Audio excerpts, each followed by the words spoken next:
Assalamualaikum.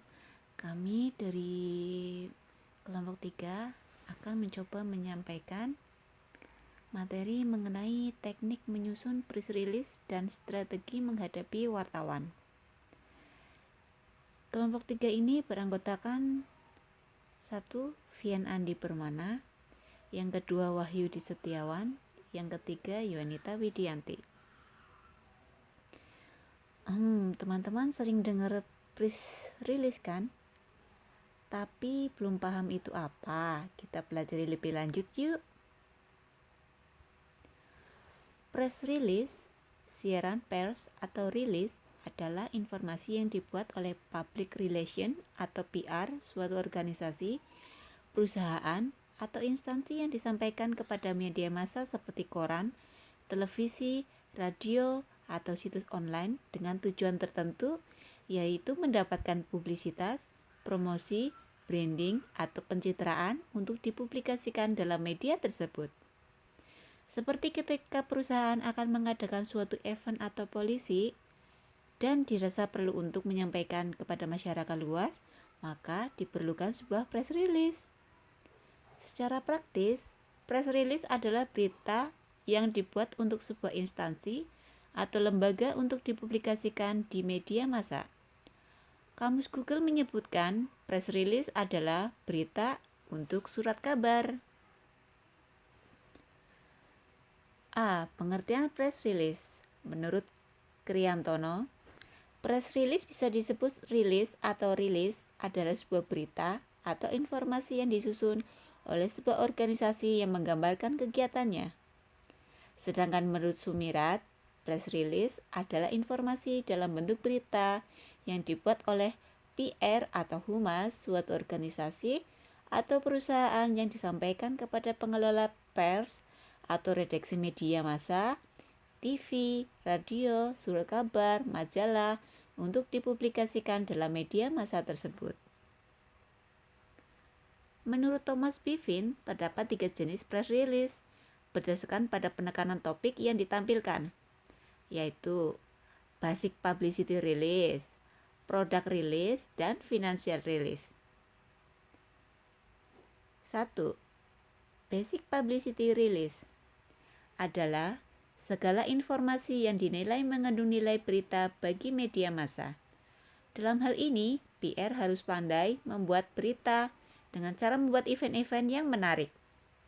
Misalnya, saat terjadi peristiwa Gunung Merapi meletus atau terjadi gempa bumi besar yang melanda DIY, PT Kereta Api Indonesia Persero menggelar acara bagi-bagi sembako, selimut, obat-obatan bagi para pengungsi. Yang kedua, product release. Berisi informasi tentang produk perusahaan, misalnya peluncuran produk baru, perubahan nama produk, dan lain sebagainya. Jenis ini biasanya lebih terbatas pada media-media ekonomi bisnis, misalnya melalui sosial media marketing, seperti YouTube, Twitter, Facebook, dan Instagram. Yang ketiga, financial release. Tujuan perusahaan organisasi mengeluarkan financial release adalah untuk membangun hubungan yang baik dengan relasi dan pemegang saham. Informasi financial release akan menjadi penilaian publik tentang kredibilitas perusahaan. Misalnya, press release dengan judul Laba Bank Mandiri 67 miliar. Ada juga menurut Terence Sim ada 3 jenis press release. Yang pertama product release, yang kedua executive statement release, dan yang ketiga future article. Product release adalah mengumumkan produk baru, memberikan informasi yang relevan mengenai fitur dan manfaat produk, serta memberitahu bagaimana informasi tambahan dapat diperoleh. Executive statement release menyampaikan berbagai isu yang relevan dengan perusahaan seperti pernyataan tentang perkembangan dan tren industri, ramalan penjual masa depan, pandangan tentang perekonomian, dan sebagainya. Future article, penjelasan yang rinci mengenai produk atau program lain yang layak diberitakan yang telah ditulis PR untuk segera dipublikasikan. Selain beberapa jenis press release di atas, ada jenis lain yang perlu ditambahkan yaitu relational release. Relational release adalah press release yang berisi informasi yang ditujukan untuk menjaga hubungan dengan publik. Misalnya, rilis tentang ucapan terima kasih atau rilis untuk meluruskan komplain pelanggan. C. Teknis penyusunan press release. Press release bisa dikatakan berita versi lembaga. Isi rilis harus memenuhi nilai berita atau news value, yaitu aktual, faktual, penting, dan menarik. Rilis umumnya berisi informasi terbaru tentang produk, kebijakan, atau kegiatan lembaga atau instansi. Rilis bisa juga berupa klarifikasi atau konfirmasi tentang suatu masalah atau isu. Meskipun mengusung misi promosi atau pembentukan citra baik, press release harus bebas opini atau pendapat.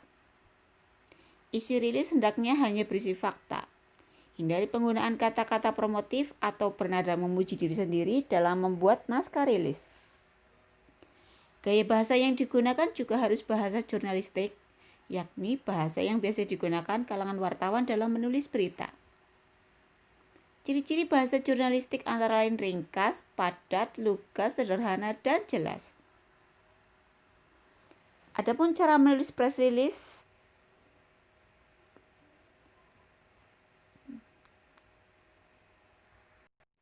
karena hakikatnya rilis adalah berita, maka cara menulis press release pun sama dengan cara menulis berita. Rilis, sebagaimana berita, berisi fakta atau rekonstruksi peristiwa dengan kandungan elemen berita 5W plus 1H. Yang pertama W, apa yang terjadi? Yang kedua who, siapa pelaku atau orang yang terlibat dalam kejadian itu? Yang ketiga why, kenapa hal itu terjadi? Yang keempat when, kapan kejadiannya? Yang kelima where, di mana terjadinya? Dan yang keenam how, bagaimana proses kejadiannya. Struktur tulisan press release terdiri dari 1. Judul.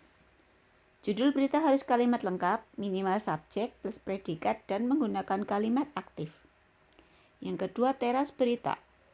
Teras berita mengedepankan subjek atau pelaku, who does what, siapa yang melakukan apa, kapan, di mana, kenapa, dan bagaimana.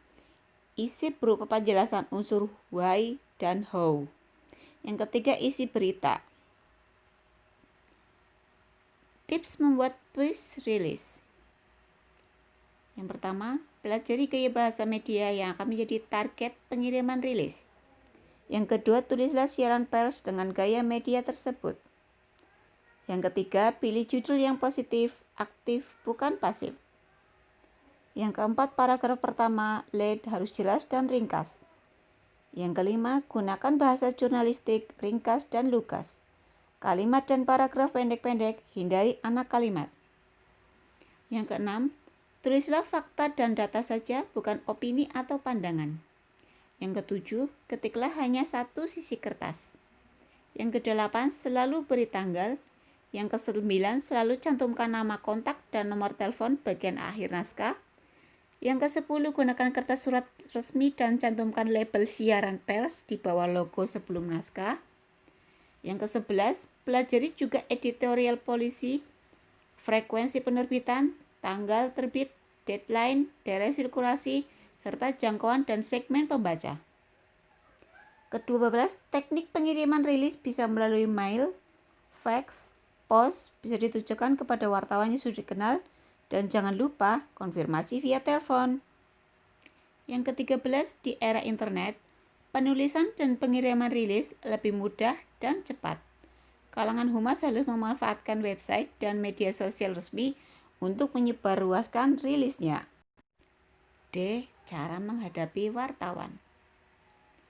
Apa sih yang terlintas dalam pikiran saat ada kata wartawan? Pasti ada rasa yang sedikit berbeda mendengar kata tersebut. Karena saat berhadapan dengan mereka, seorang PR harus hati-hati agar tidak terjadi hal-hal yang fatal akibatnya karena salah melontarkan kata. Meskipun ditakuti, tapi wartawan bisa menjadi sahabat yang baik juga loh. Mau tahu penjelasannya? Siapa sih wartawan itu? Menurut Wikipedia, wartawan atau jurnalis atau pewarta adalah seseorang yang melakukan kegiatan jurnalistik atau orang yang secara teratur menuliskan berita berupa laporan dan tulisannya dikirimkan atau dimuat di media massa secara teratur. Laporan ini lalu dapat dipublikasi dalam media massa seperti koran, televisi, radio, majalah, film dokumentasi, dan internet. Wartawan mencari sumber mereka untuk ditulis dalam laporannya, dan mereka diharapkan untuk menulis laporan yang paling objektif dan tidak memiliki pandangan dari sudut tertentu untuk melayani masyarakat. Seberapa penting hubungan media dengan PR? Menurut Jeffkin, hubungan media adalah suatu usaha untuk mencari publikasi atau penyiaran yang maksimal atas suatu pesan atau informasi humas dalam rangka menciptakan pengetahuan dan pemahaman bagi khalayak dari organisasi yang bersangkutan. Nova 2009 halaman 209. Sementara itu, Philip Leslie memberikan definisi hubungan media sebagai hubungan dengan media komunikasi untuk melakukan publisitas atau merespon kepentingan media terhadap kepentingan organisasi. Nova 2009 halaman 359. Hal senada juga disampaikan oleh Yosal Irianta 2005 halaman 32. Hubungan media merupakan bagian dari PR eksternal yang membina dan mengembangkan hubungan baik dengan media massa sebagai sarana komunikasi antara organisasi dengan publik untuk mencapai tujuan organisasi. Gimana sih strategi atau cara menghadapi wartawan? Ada beberapa hal yang bisa dilakukan untuk menghadapi wawancara dengan baik, ramah, dan jelas. Di sini bisa dilakukan dengan konferensi pers, aktivitas jumpa pers. Ini adalah bagian dari membangun dan mempertahankan hubungan dengan media. Konferensi pers adalah acara khusus yang dibuat sebagai sarana untuk mengumumkan, menjelaskan, mempertahankan, atau mempromosikan kebijakan dengan maksud untuk mengukuhkan pengertian dan penerimaan publik pada pihak pemrakarsa acara. Ada 4 tujuan dan manfaat utama dari digelarnya suatu press release. Konferensi pers bertujuan untuk menyebarkan informasi positif pada publik serta masyarakat luas tentang sebuah produk, layanan, atau bahkan perusahaan. Konferensi pers bertujuan untuk menetralisasi atau mengantisipasi adanya berita yang tidak benar atau negatif tentang perusahaan, manajemen, karyawan, produk, atau jasa lainnya. Konferensi pers bertujuan untuk meningkatkan citra atau image yang dapat menunjang pemasaran atau penjualan suatu produk atau jasa seperti perkenalan produk baru, ekspansi ekspor, produksi, prestasi perusahaan, dan lainnya. Konferensi pers bertujuan untuk membina hubungan secara langsung dengan pers atau media relation. Agar konferensi pers berjalan dengan sukses dan lancar, yang ditandai dengan hadirnya seluruh media yang diundang, serta mendapatkan hasil yang maksimal dengan pemberitaan yang luas, harus mempersiapkan hal-hal sebagai berikut. Memilih hari yang tepat, tunjuk media yang dikenal luas dan terkait, tempat waktu yang cocok, menentukan key message, menunjuk narasumber atau juru bicara, taat pada rundown yang ada, dan evaluasi. Terima kasih. Sekian presentasi dari kelompok 3. Semoga bermanfaat. Apabila ada tanggapan dan pertanyaan, bisa untuk menghubungi kelompok kami. Terima kasih. Wassalamualaikum warahmatullahi wabarakatuh.